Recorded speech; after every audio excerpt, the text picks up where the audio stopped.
আমরা কন্যাকুমারীতে এসে আমরা পৌঁছেছি।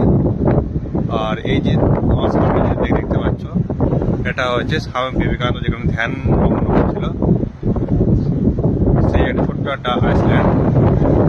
আর এই পাশে তুমি দেখতে পাচ্ছ তিরুভাল্লুভার স্ট্যাচু, যার উচ্চতা হচ্ছে 133 ফিট। আর এই তার পাশে আছে দেখতে পাচ্ছ ত্রিবেণী সঙ্গম, তিনটে মহাসাগর যেখানে একসাথে মিলিত হয়েছে। আর এই পাশে আমার বন্ধু সে সমুদ্রে হাওয়া খাচ্ছে এই মুহূর্তে। এখন এত মাথা দিচ্ছে এই মুহূর্তে